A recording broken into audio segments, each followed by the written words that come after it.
We're in the gate. And they're off.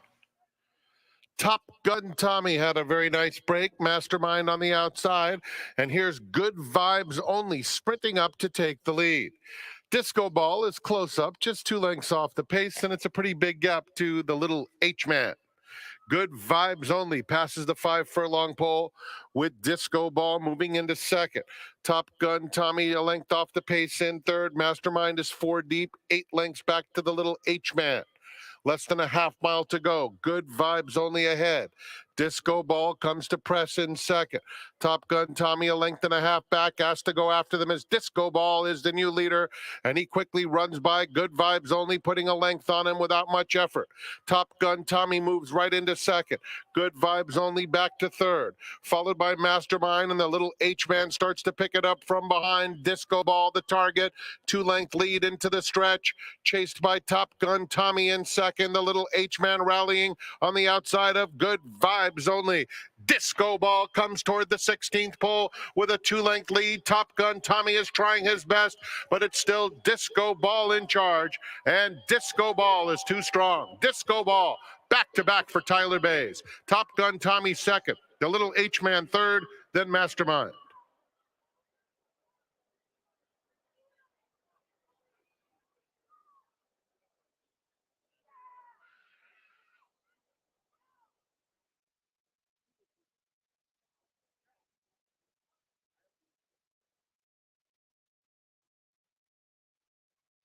All set.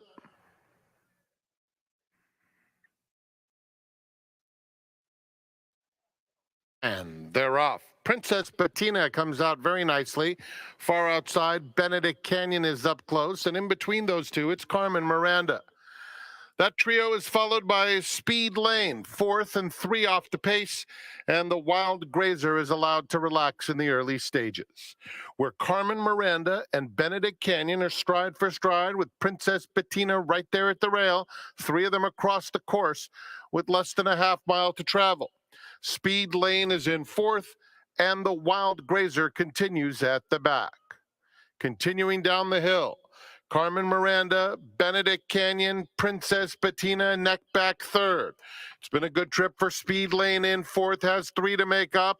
And now the Wild Grazer starts to cruise into contention.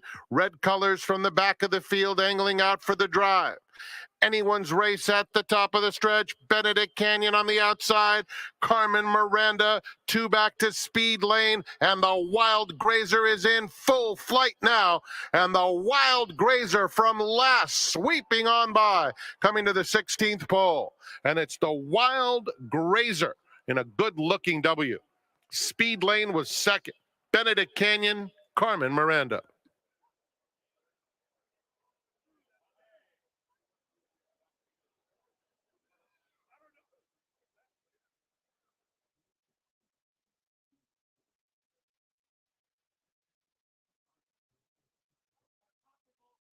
Clap. We're in the gate. And they're off. Dedois in the center out alertly. Let the Liquor Talk is coming through at the fence. Autism Puzzle comes away in 3rd. 8 Clap is racing in 4th. Down at the rail comes Pete's Old Fashioned now 5th, and a big gap to Salsation. Half mile to travel. Let the Liquor Talk and Dedois dueling on the front end with 8 Clap, 3 back in 3rd, angle to their outside. Autism Puzzle now 5 off the leaders. Pete's Old Fashioned is next, and it's at least a dozen to Salsation. 3/8 of a mile to go. Dedois takes over. Let the Liquor Talk a half length away. 2 more 8 Clap trying to get after the new leader, Dedois. It's Dedois. 8 Clap moves in now. Let the Liquor Talk backing off. Then it's Autism Puzzle there at the top of the stretch. Dedois just in front of 8 Clap. And another run coming from Autism Puzzle. 3 behind in 3rd. And Pete's Old Fashioned behind that group coming to the 16th pole. And 8 Clap has wrested the lead away from Dedois. Far outside, Pete's Old Fashioned with big strides. Pete's Old Fashioned is out of time, though. 8 Clap gives trainer Jeff Mullins a triple. Pete's Old Fashioned with a stellar stretch kick for second in front of Autism Puzzle and Dedois.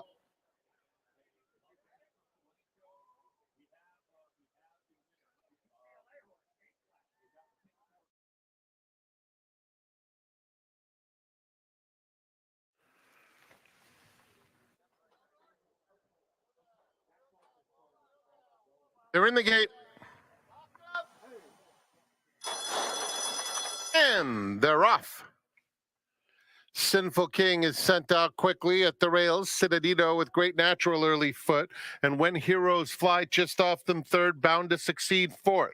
Mongolian Max is 5 off the pace, followed by Promisio outside Empire's Classic and Wrong Direction at the back of the field. Citadino and Sinful King. Sinful King went wide into the first turn. Citadino has the edge by 3/4 of a length. When Heroes Fly, 4 back in third. Bound to Succeed has made it over to the rail now fourth, followed by Promisio, who races on the outside of Mongolian Max. Then Empire's Classic and another 5 back to Wrong Direction. Down the back stretch, and Sinful King, the big long shot on the outside, pushed along. Citadino comes right back at him once again. 2 more lengths. When Heroes Fly races in third, just now passed by Bound to Succeed, who's down on the inside. They're followed by Mongolian Max and Promisio. Promisio moving up in the white colors. Mongolian Max steadying just a bit. Wrong Direction at the back, starting to make a tiny bit of headway. In the meantime, When Heroes Fly has made a sudden move to the front over Citadino as the field turns for home. When Heroes Fly opens up, putting away Citadino in second. Center of the course, Promisio is finishing with some interest and Bound to Succeed between those two. Here's Promisio on the outside of When Heroes Fly, and Promisio does the best work late. Promisio pulls away to win by a length. When Heroes Fly was second, then Bound to Succeed, Empire's Classic, and Mongolian Max.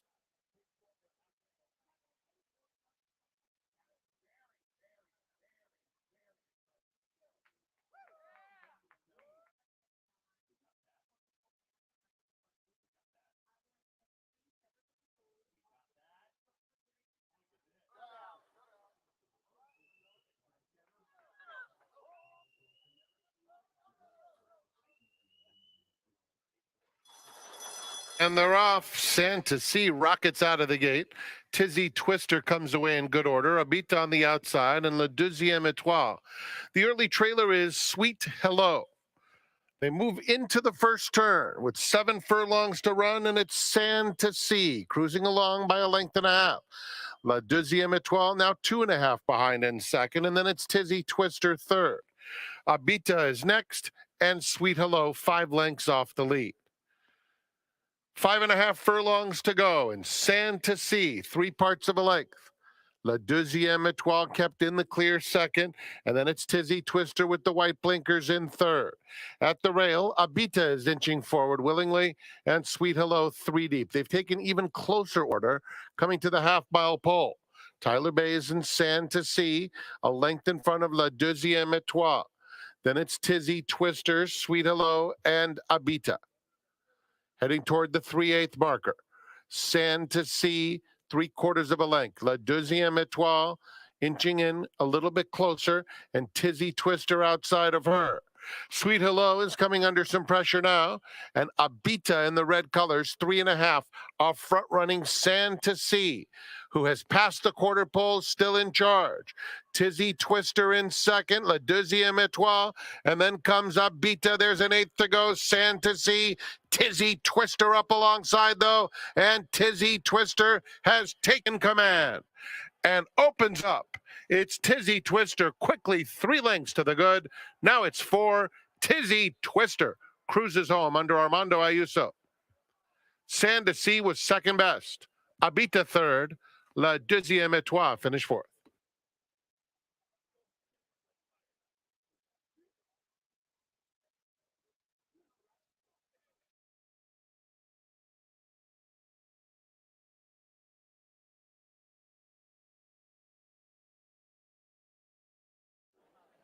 Going in the gate. And they're off. Uncle Truly gets the first call, but now it's Better Than Gold who goes up to take the lead. Formidable Man, Rastaman Vibe is up close in the early stages, but it's Formidable Man and Better Than Gold, who are stride for stride. Better Than Gold maintains the edge with a lap to go. Formidable Man second by 3. Rastaman Vibe is in third. Then Bandwagon, Uncle Truly settles in fifth in front of El Rey Rey and Moonlit Sonata. Goldfoot second to last, and Mighty Kai is 15 lengths off front running Better Than Gold, who sets the tempo, cruising along by 2 with less than 6 furlongs to run. Formidable Man in a good spot second. Rastaman Vibe 6 off the pace in third. Then Uncle Truly on the outside of Bandwagon. A length and a half. El Rey Rey's a little hard to handle. He's keen on the inside of Moonlit Sonata. Another 3 lengths to Goldfoot and Mighty Kai. They have a half mile left to go, and it's Mike Smith and Better Than Gold, uncontested up top. Leading by almost 3 lengths now to Formidable Man. Rastaman Vibe gets a little closer. Uncle Truly, Bandwagon, and El Rey Rey inside of them. Here's Goldfoot, 4 deep, White Cap on the outside, all the way up to take third around the far turn. Moonlit Sonata and Mighty Kai. They're coming to the quarter pole. Better Than Gold, short lead. Here's Formidable Man making his move, and it's a bold one. And on the outside of them, Goldfoot continues to make headway. Behind them, Bandwagon at the rail. El Rey Rey is trying to find some racing room for the final 1/8 of a mile. Formidable Man at the rail. Better Than Gold still fighting bravely. Just behind them, El Rey Rey. Moonlit Sonata has surfaced late, but it's Formidable Man. And Formidable Man, Reese Pulley won the first. He won the last. Moonlit Sonata was second. Then it was a battle among Better Than Gold, El Rey Rey, and Uncle Truly.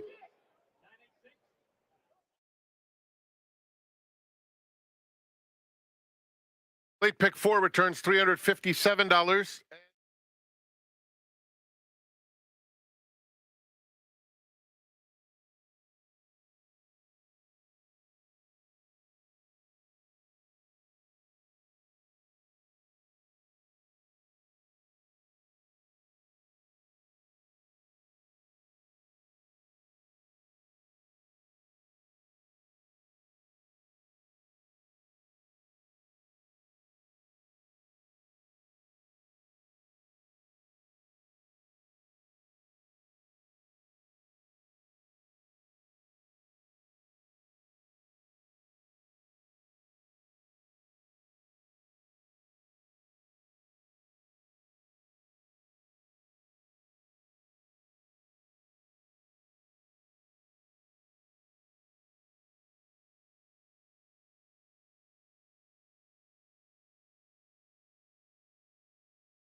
Sometimes life gets in the way of life. Don't adjust your TV sets or computer screens. That's not Aaron Wellman next to me. You might have heard that he might be my seminar guest today.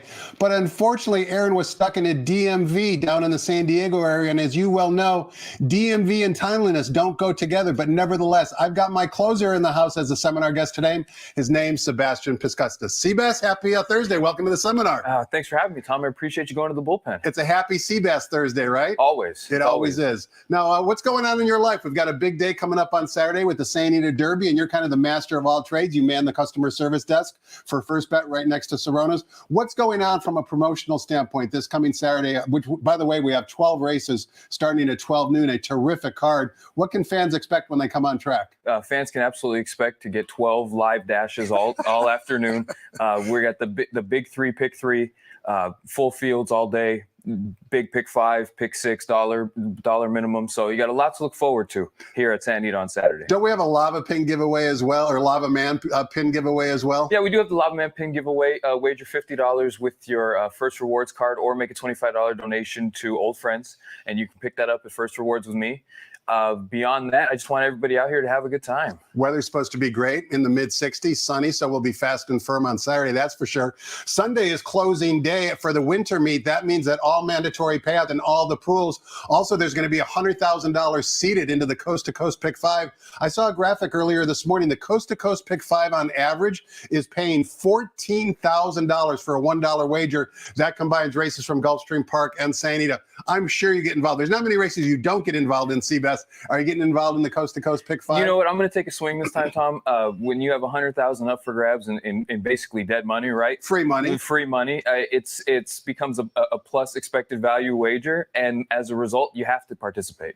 Now, the Santa Anita Derby, as I mentioned, goes as race number 10 on Saturday's 12-race card. A couple of names come to mind. Stronghold and EJ won the Cup. Stronghold from the Field and Model Barn. EJ won the Cup from the Doug O'Neill Barn. I'm assuming you haven't had a chance to look at it yet. I don't know that or not for sure. Excuse me. But is there a horse, a 3-year-old horse that maybe you're looking forward to compete either in the Santa Anita Derby or maybe in some of the 3-year-old races down the road? You know what? I've been keeping an eye on Sierra Leone, one of the gun runners that they paid $2.3 million for. I think he's a talented animal. I really want to see how he does on Saturday, and I believe he's in the Bluegrass. I was going to say he's running at Keeneland in the Bluegrass. Yes, so I'm excited to see how he progresses. For the most part, though, this crop this year, in regards to 3-year-olds, has been very deep, very solid. The two at the head of the class for me would be Forever Young, who was unbelievable in Dubai. And, you know, we'll see him later on in perhaps the Preakness and the Belmont in a horse like Muth, who seems to have figured it all out. What about the dreaded Dubai Jinx for Forever Young? Of course, there's been a lot of horses that have done well in the UAE Derby, but have not done well in the Kentucky Derby. It's a lot to ask for a young horse. If you think about it, going from Japan to Dubai and then to Kentucky as well. Kazushi Kimura recently was named as the jockey, by the way, on Forever Young. You might or might not like that recent announcement, but also, what do you think of that Dubai Jinx overall? Is it a concern? For me, with this horse, no. He's checked every box. He was in Saudi. He was excellent in Saudi. He transitioned over to Dubai, did the exact same thing in Dubai. He's just a colt now who the Japanese are here. Hero has come, right?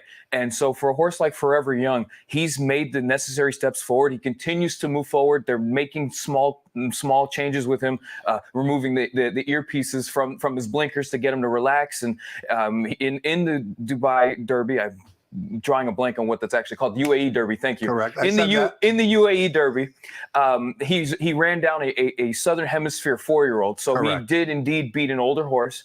So for a horse like this, where he didn't have to ship from America to Dubai to come back, I don't believe in, or I'm not concerned with the Dubai bounce going forward. We'd be remiss, Sebastian, if we didn't congratulate Edwin Maldonado on his success in Dubai as well. He won with 2 Rivers Over for trainer Doug O'Neill in the $1 million race. That had to be a huge thrill for everybody. Claimed for $32,000, I believe, at Ellis Park, brought out to Southern California for the Ship and Win bonus program, and suddenly they've got a really serious horse on their hands. Yeah, that was incredible. For a horse like 2 Rivers Over, I wasn't expecting him to get that trip. That kickback in Dubai is lethal, and he sat there, he ran through it, and he tipped out, and he ran down 2 quality animals to win that race. And love to see Edwin fist pump at the wire. That was everything. Edwin rides in race number 1, so we'll all be able to congratulate him, that's for sure. You mentioned Gun Runner, and I know you spent a lot of time looking at pedigree. What is it about the Gun Runner runners that you like? Why are you kind of targeting his progeny? Just from so everybody has a thing that they like, right? Where for years As horse players. But for me, every gun runner that I've come across can run. And short, long, grass, over fences, on the moon, okay, on Mars, it doesn't matter. Gun runners can run. I was a big fan of him as a horse before he won anything, before he went to Dubai, before he was Horse of the Year. He caught my eye at Keeneland when he I believe he broke his maiden at Keeneland, but I might be wrong on that. Don't fact check me, please. But people are right now, by the way. That's okay. Pull it up. I'm probably wrong on this one, but I'm a huge gun runner fan. Josh will tell me. He knows. But I was a major fan of his. Everything about him has transitioned to the shed.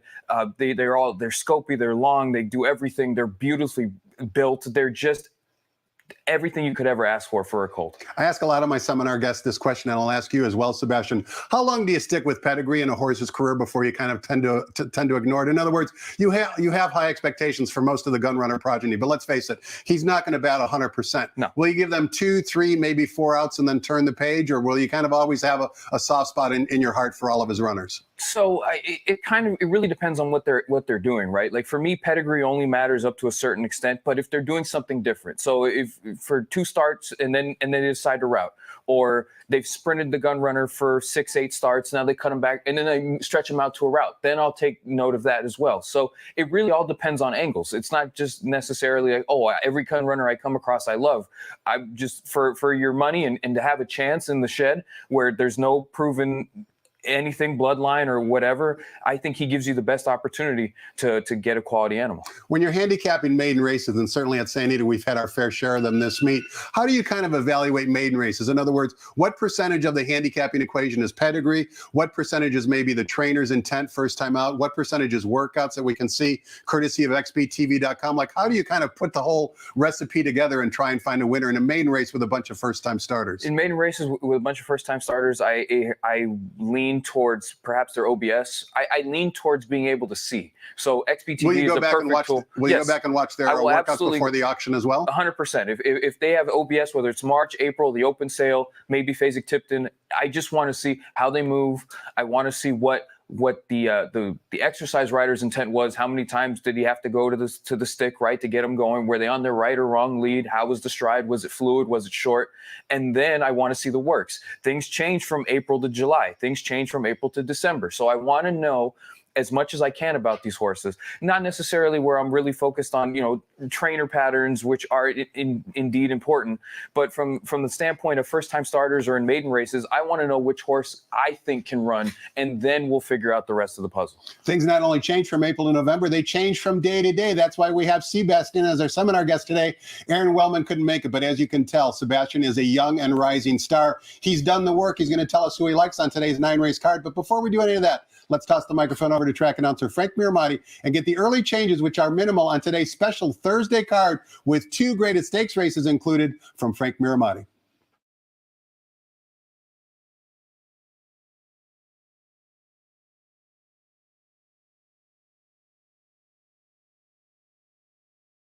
Good afternoon, ladies and gentlemen, and welcome to Santa Anita Park, the great race place.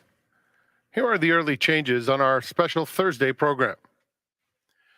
The track is fast and the turf course is firm with the rail on the turf at 0 feet. In the first, number 3, Motet, will be ridden by Jose Rodriguez. Santiago Gonzalez has been excused from his mounts today. In the second, number 1, Soul Sweet, make the jockey Tiago Pereira. There are no changes in the third.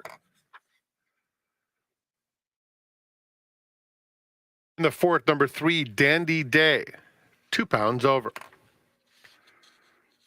The fourth race starts the $1 pick 6. In the fifth, start of the $3 all-turf pick 3 on races 5, 7, and 9. Scratch number 8, Sakura Flavor.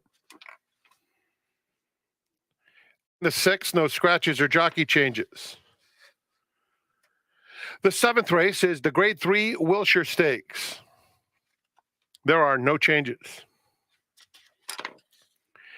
In the eighth race, no changes. And in the ninth, the Grade 3 American Stakes, no changes.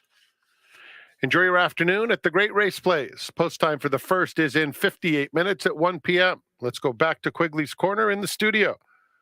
It's a Sea Bass Thursday. Tom's special guest, Sebastian Piscuskas.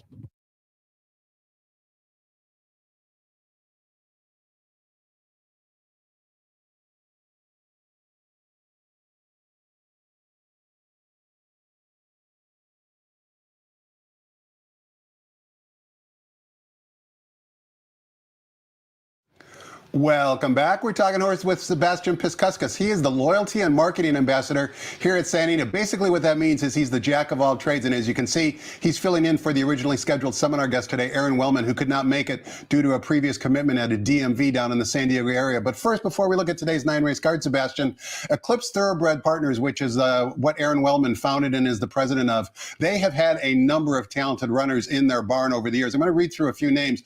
Aloha West, which we all know won the 2021 Breeders' Cup Sprint at Del Mar. That's an Eclipse Thoroughbred Partners horse. Also Carolina, Danza, Nest, Tapolina, Anisette. The list is endless. He obviously knows what he's doing when it comes to finding very talented runners. He's got a great eye and a great organization. Any of those runners kind of catch your attention in terms of either good beats, bad beats, stories you might have about them? So one filly that you mentioned, Anisette, jumped off the page, and there was another one that caught my attention was Illuminant that you didn't mention. Anisette, when she made her first start in the U.S. last year, she faced older. She sat a really awkward trip inside. She was a 3-year-old She was a 3-year-old facing older. She sat a really awkward trip inside.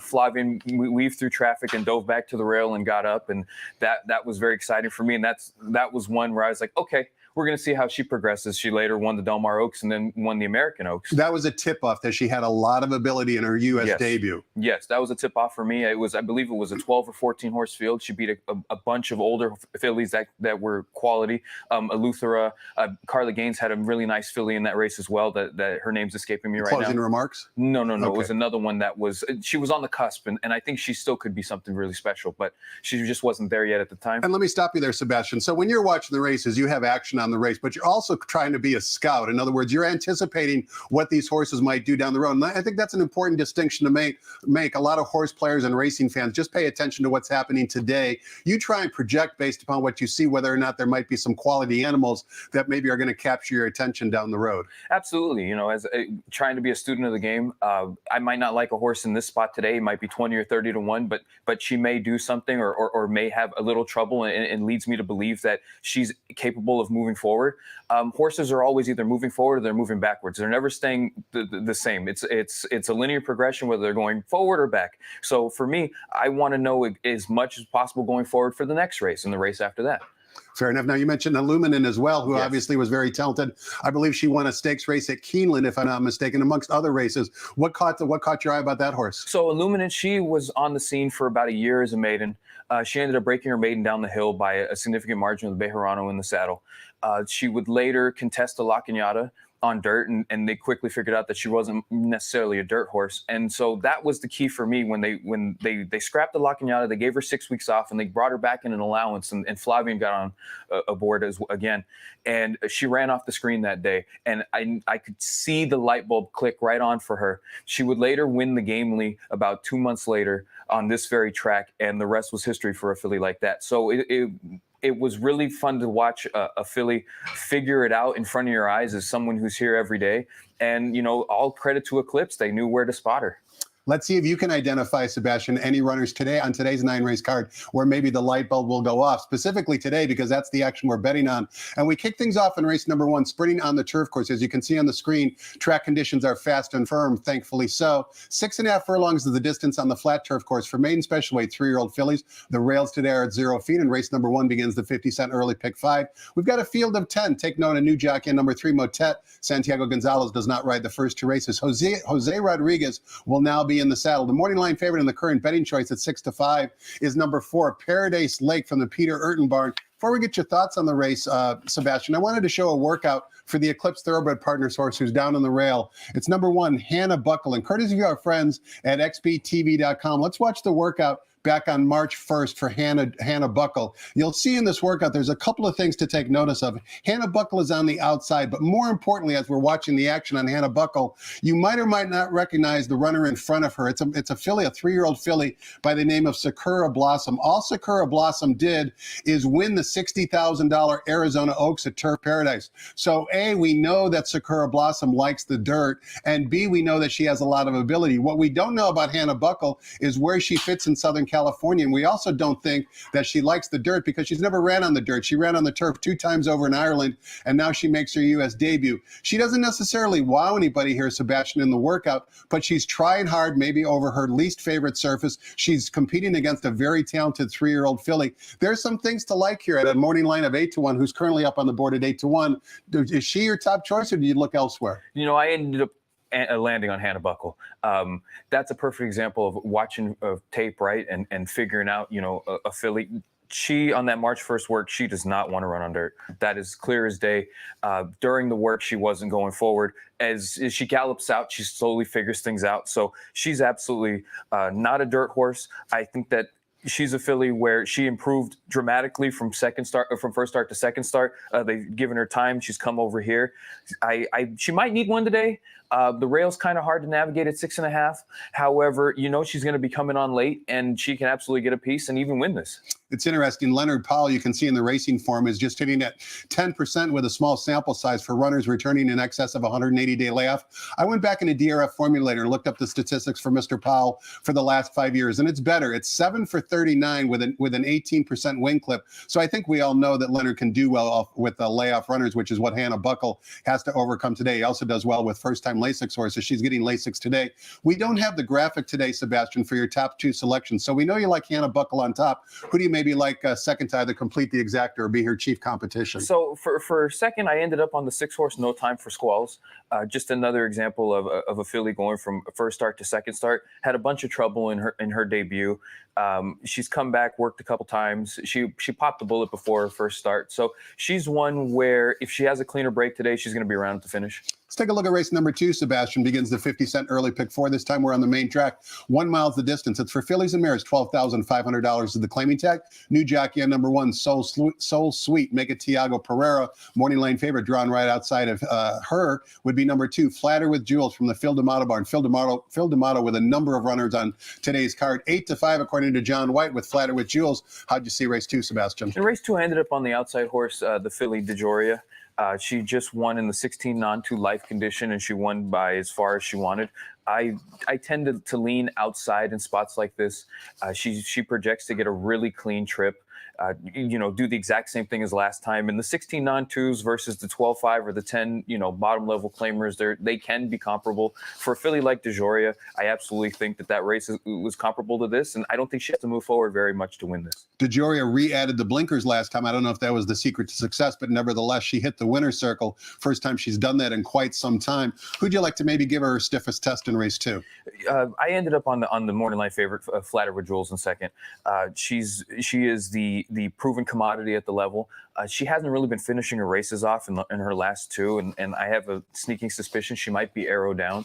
But should DeJoria perhaps stub her toe or just not handle the class, then Flatter with Jewels is the filly to deny. I'm going to digress because there's no Los Alamitos-based runners in this particular race number 2, but I do know that you follow the Los Alamitos nighttime signal very ambitiously and very aggressively. When we do have a number of Los Alamitos runners now running here at Santa Anita, how do you kind of evaluate their form? You probably have an advantage because you spend so much time paying attention to the Los Alamitos nighttime signal. How do you kind of incorporate their form from Los Alamitos whenever they invade Santa Anita? So, as with everything, Tom, it really boils down to what they're doing, right? In sprints, if you have speed sprinting, you're going to be okay. If you can close sprinting at Los Al, that tells me that you're either perhaps a router or you are a quality sprint type. For a race like this, were we to have an invader from Los Alamitos, I would 100% expect them and anticipate them going right to the lead and trying to take this race as far as they can.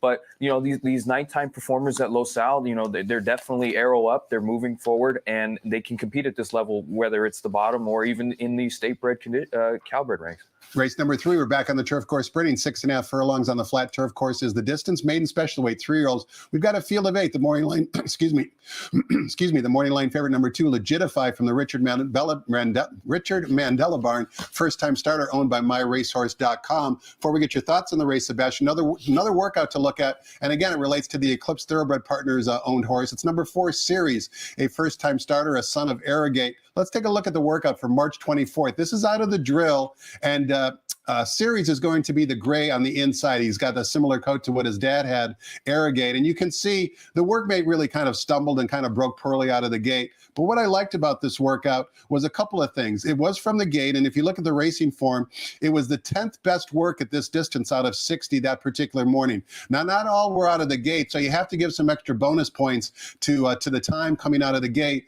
And maybe more importantly, as we're watching this workout, just take a look at the ease in which Series is doing it. Sure, he gets challenged a little bit here on the outside, but he's easily able to fend off his workmate. But he just does it kind of so effortlessly and winds up with a legitimate time of basically 1 minute and 3/5 seconds. I really like this workout, and maybe more importantly, Sebastian, as we continue to watch the work, if you look at the workout lines in the past performances, you can see Series missed the morning workout tab from December 24th until February 25th. That's almost 2 months, and the fact that he was able to miss 2 months of workouts and still put up this type of workout, which, as you can see now that I alluded to, the rider's upright in the saddle, he's not doing anything at all to urge this horse, and yet he stops the clock at 1 minute and change. Granted, that workout was on the main track. This race is on the turf course, but as we've been talking about throughout the course of the seminar, that workout to me kind of gives me the hint that he might have some ability. Yeah, absolutely, Tom. That work there showed that he's definitely got some ability, right? That he's a classy individual. His workmate was all in from the 3/8 pole to finish the work. He's all in and wasn't getting to him. I think he galloped out just fine. Given the missed time and the 5 or 6 works to get back here, may just want to see one. But he's definitely got ability, and I think he will ultimately end up on the dirt at some point. I just think this is just a good jump-off point for a horse like this. I gave a lot of love to Series, but who are you going to give the love to in race number 3? So I end up with another first-time U.S. horse in Sereno Sky, racing against big fields over at Dundalk. Now, in this country, I talk about, a short work tab, and we've got 5 published works on the line, right? But for a horse like Sereno Sky, Phil D'Amato was excellent in moving these horses up and moving them forward, and I have no reason to believe that this horse is not a quality runner. I'm an old school handicapper, and of course, technology is relatively new to me compared to you. Do you go back and try and find replays for any of these foreign invaders? We have a number of them, not only on today's card, but there are resources available, whether it's the Racing Post or Sky Racing. Do you actually take that step and try and watch some replays for the European importers coming to Southern California? Yeah, I'll absolutely take a look at these races. Given my proclivity to wager on horses, I might have already watched that race live, right? but in all seriousness, I would take the yes. If Vegas was giving yes, no, yes, no. It seems quite likely, right? But no, in all seriousness, I think that's just doing your due diligence. Granted, these are 7 and 5 furlong races on the synth, may not necessarily transition over here, but when you've got a horse like Sereno Sky that's beaten a half length in at least a 13-horse field and beaten ahead in at least a 14-horse field, you have to at least think like, hey, he can run a little bit. Who do you like to round out the exact? Do you like Sereno Sky on top? Who's going to round out the exact? I ended up on the 3, Mr. Fabricator, Exaggerator, Avatel, the cat mare. His one race on turf was actually really good.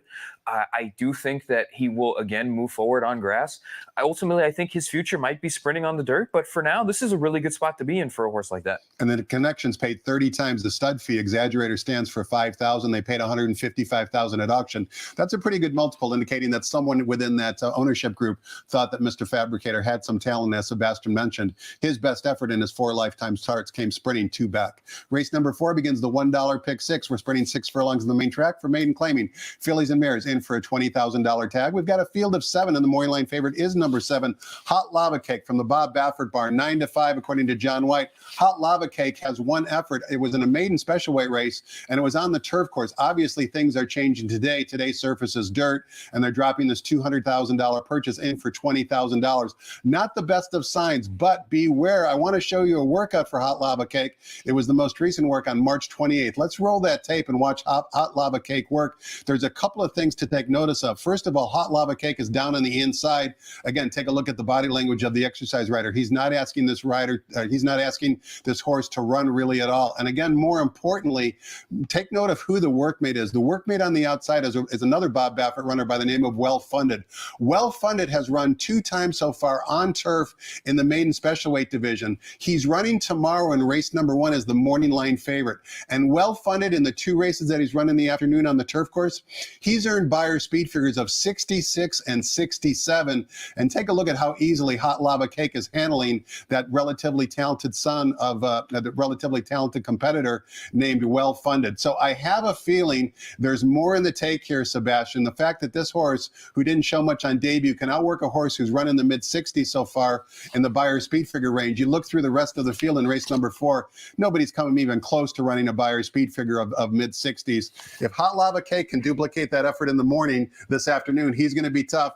But you're a contrarian. You're looking elsewhere.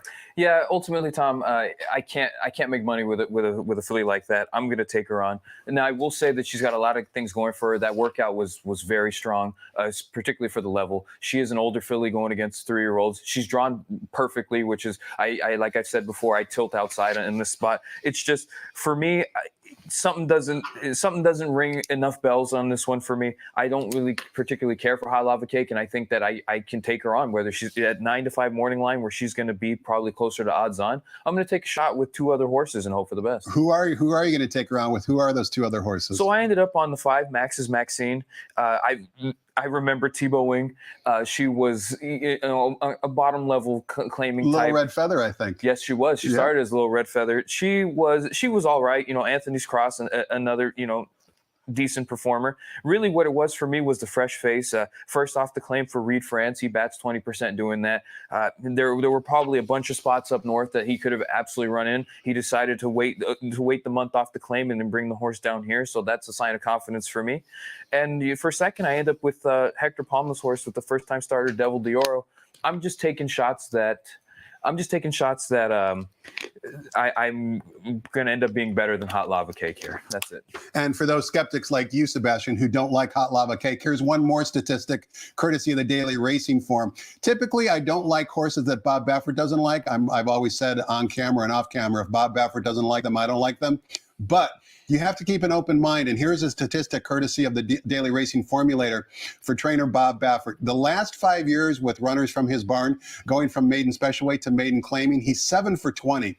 That's a 35% win clip. In the money, if you like to bet, place, or show, which I don't, but if you do, he's 17 for 20, 85% in the money whenever he drops runners from maiden special weight to maiden claiming. In the last 10 times he's done it, 5 wins, 3 seconds, and 1/3, 9 for 10 in the money. I do think Hot Lava Cake today is dangerous. I'm not saying he's going to wind up in the Hall of Fame because I'm questioning how many races he has left in his career, but I do think today Hot Lava Cake at a short price will be dangerous. Race number 5 begins the 50-cent late pick 5. Also begins the $3 all-turf pick 3, and we're going the classic distance of 1.25 miles on the turf course. For fillies and mares, it's an allowance optional claiming race. Non-winners of 1 other than 1 scratch. Scratch the 8 Sakura Flavor. Leaves us with a field of 8. The morning line favorite down the rail, number 1, Musical Rhapsody from the Phil D'Amato barn, ridden by Mike Smith. Talk to us about race 5, Sebastian. So race 5, Tom, I'm just going to start by saying that I am a Musical Rhapsody fan. I think she's a really nice mare. However, I had one particular angle in mind on this one, and that is her 3 best races in the country all have come without Lasix. And now, was that because she's in a stake, or is she just a better performer without Lasix? She's going to be happy not to see Linda's gift. She's lost to her 4 consecutive times. I mean, I think that most of that division is happy to not see Linda's gift right now. But for me, Musical Rhapsody with that angle where she's adding Lasix today, and I think she might be a better performer without it, I'm more than happy to take her on. So I ended up on the 4, Freedom Lass. She ran a very credible race off the layoff. She comes right back at the same level and gets to do the same thing again. She can absolutely turn the tables. Who else do you like in race number 5 to maybe contend for the win, Sebastian? I took a small flyer with the 7 Yarborough. Her 2-back race in the Astra, I just threw right out. And then in her last start, she pulled, was in tight in certain spots, but she finished off the race really well. I think that if Tyler Bates can get her to relax and kind of hang out, midfield, where in the 2.5 path and take a shot late, that she'll be right there. 4 and 7 in race number 5. So says our summer guest, excuse me, Sebastian Piscuskas. Take note, number 4, Freedom Last, Sebastian's top pick in race number 5, is a rare Illinois bred running here in Southern California. Race number 6 begins the 50-cent late pick 4. We're back sprinting on the main track, 6.5 furlongs of the distance. Calbred, fillies and mares, allowance optional claiming types, non-winners of 1 other than, a field of 6. A lot of different ways you can go here. John White went with the morning line favorite, number 3. Elton Sings Another from the Mark Glatt barn at 2-1. Got a good improving buyer speed figure pattern. Give us your thoughts on race 6, Sebastian. I agree with John White in this race, Tom. I ended up on the 3, Elton Sings Another. Her race 2 back when she broke her maiden, she was exceptional. She may have, I want to say that even though the buyer improved, she may have bounced a little bit in her last start. She is the controlling speed in this race. 6.5 might be stretched her a little bit, but she's going to have the lead at the 8th pole, and whoever's going to run her down, they need to have the running shoes on to beat her. I'm going to ask you a question about number 6, Irish Wahini, because we always talk off camera, particularly throughout the race day, Sebastian. These sharp horses who go into claiming races, sometimes it's the last trainer who winds up holding the bag. And of course, Irish Wahini first off the claim for a very sharp trainer who primarily plies her trade over at Los Alamitos. Do you think Irish Wahini has some more good races left in her? She's 9 for 21 lifetime, or is she not even part of your exacta today? You know, Irish Wahini has been a quality mare at this level for a while now. I just, based on what I saw from her last race, I'm going to just wager against her. She dropped to the bottom, came home in almost 14 seconds, beating horses like Vela, who would ultimately be about 40-1 in this race. La Paloma Blanca, who's come back to lose. I think that her company lines in that last start weren't there. And 2 back when she beat Elton Sings Another. I just think she was got the best of her that day, but I think Elton's arrow up, or I think Irish Wahini's arrow down. Who's got another run? Who's another runner in race 6 that has an arrow up? For me, I think that they've finally figured out Uncontrollable. You know, she's grade 2 placed she's grade 2 placed at 2, grade 1 placed at 2, and I think that they figured out that she just wants to be a late closing sprinter on this circuit at this level. So she absolutely fits. She's already got enough black type. So now here's where the time to take shots, and I think that she's going to be storming home late. I would encourage those of you watching to go back and watch the replay for number 5, Uncontrollable, in race number 6. She actually has some trouble. That's not notated in the racing form. She also won the gallop out, which might come into play because, as Sebastian mentioned, maybe she likes sprinting on the main track. She's going to get an extra half furlong today. She also gets off the rail. I think Uncontrollable, again at a short price, is one of the main players in race number 6. Let's turn the page, Sebastian. Take a look at race number 7. It's the first of 2 graded stakes races on today's Thursday card, and it's the grade 3 Wilshire Stakes, $100,000 guaranteed for fillies and mares traveling 1 mile in the turf course. We've got an excellent field of 10, 4 of them trained by trainer Phil D'Amato, but the morning line favorite is supplemented to the race from the Doug O'Neill barn, the Calbred, stretching out number 4, Stay and Scam. Before we get your thoughts on the race, Sebastian, one more workout to look at, and of course it's for the Eclipse Thoroughbred Partners horse. It's number 2, Selenia, who we haven't seen since early December at Kentucky Downs. Let's take a look at the workout on March 15th, 2 back for Selenia. And one of the things I want you to notice right off the bat is the workmate. The workmate is also from the Jonathan Thomas barn, and the workmate Merari runs in race number 5 today and it will be wearing saddlecloth number 3, morning line odds of 4-1. So the workmate is talented, and you can just see the Selenia is 1 for 1 over this turf course, 2 for 2 at this distance, and boy, is she doing it easily. She's on the outside here. She wants to tug the rider out of the saddle. She's got plenty of run left. You can see that high knee action, which kind of tells you that she'd prefer the turf course rather than the main track. But in my opinion, again, another runner, one of many today coming off long layoffs, who I think looks fit and ready to run. That's my assessment. What's your assessment? So for me, Tom, I ended up on the 6, Nadette. Her first start in the country in October of 22. Another one supplemented to the race at a cost of $2,000 by the owners. They must like her at least a little bit. Just a little bit, right? I mean, she's run and danced every dance. She's hit the board or picked up a check in 5 of her last. I mean, she's just been excellent. She's been solid. She fooled me a little bit, Tom. I thought that she'd already have a couple of these in her keeping by now, but she's still chasing that elusive first win in the country. But she shows up every time. She's a lunch pail type of animal, and I don't necessarily think she has to, even if she repeats her last 3, 4, 5, she's going to be there at the finish, and she just needs a small step forward to win this race at a square 6-1 price. We got 9 other runners for you to choose from besides number 6 Nadette to round out the exacta or include in your multi-race exotics. Who's it going to be? For second, I lean towards the 4 Stay and Scam. I like the supplement. Ultimately, I think that the stretch out is going to be very interesting. I think she projects to get a really cozy trip up near the front end, and she's shown that she's been finishing her races off, that longer is not going to be an issue. And I just think she's a really talented cowbred that is in the right spot. Race number 8 begins. Race number 8 is for fillies and mares, I should say, sprinting 6.5 furlongs on the main track. It's allowance optional claiming types, non-winners of 1 other than. A field of 6. A lot of different ways you can go here. Number 4, Delightful Heart, who we haven't seen in quite some time from the Mike Pipey barn, is the 2-1 morning line favorite. Which direction did you go in, Sebastian? I ended up on the 4 Delightful Heart. Her debut was, in my mind, she was exceptional. She broke from the rail, she took dirt, she tipped out, and she won as professional as you could ever ask. In her second start, she got beat by 2 quality fillies and Clearly Unhinged and Pleasant. Clearly Unhinged is now a Greatest Stakes winner, and Pleasant is, I believe, if she's not Greatest Stakes place, she will be a stakes winner before long. She's a Juddmonte Farms homebred. Yep. So we're talking about her company lines are exceptional. Her debut was amazing. I think that she's going to be the one to deny here, and I just think she's a really quality animal in a spot that is kind of, not to say lacking quality animals, but I think she towers over this bunch. It's a small field, and I actually do think there's a bit more quality than maybe you do. Who's the Delightful Heart's biggest danger? I would say that it would be a filly in Bangs. Bangs broke her maiden sprinting off a short layoff. Then she kind of got thrown to the wolves a little bit in 2 stakes, but she's got speed drawn on the outside, and that's always going to be dangerous. So she looks to try and cross and clear and have Delightful Heart come and get her. Bangs was one of the interesting ones that I thought of also, Sebastian. You can see when she broke her maiden in early November at St. Anita, she was using Lasix that day. Last 2 times out, they thought so highly of her, they ran her a couple of stakes races where she couldn't use Lasix. Now she's back on Lasix today. We'll see if that could be the key to her success. Race number 9, we close it out with another graded stakes race on today's card. It's the Grade 3 American Stakes. Once again, going 1 mile of turf course. We've got a field of 10 here. 8 of the 10 runners are already stakes winners, so it's a quality field.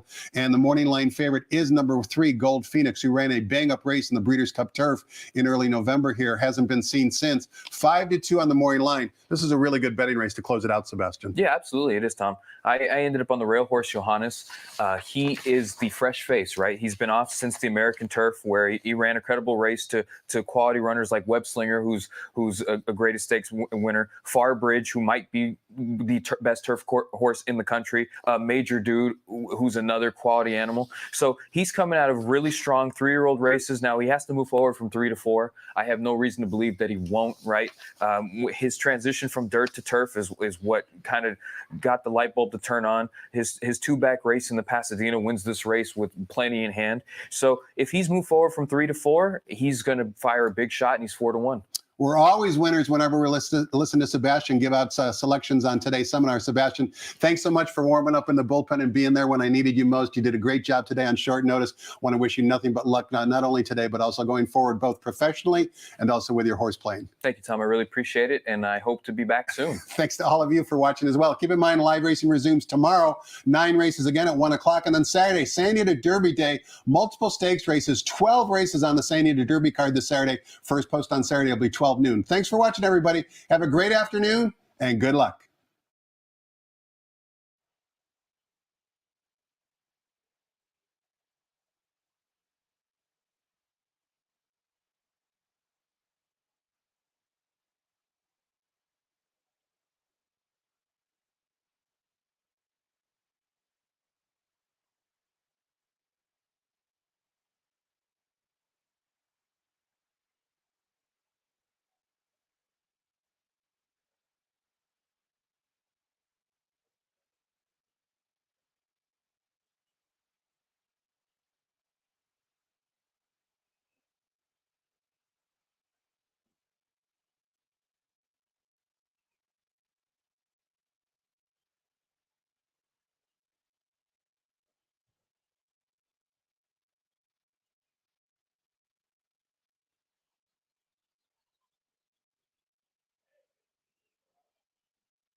Ladies and gentlemen, please rise for our national anthem.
Good afternoon, ladies and gentlemen, and welcome to Santa Anita Park, where the track is fast, the turf is firm, and the rail on the turf is at 0 feet.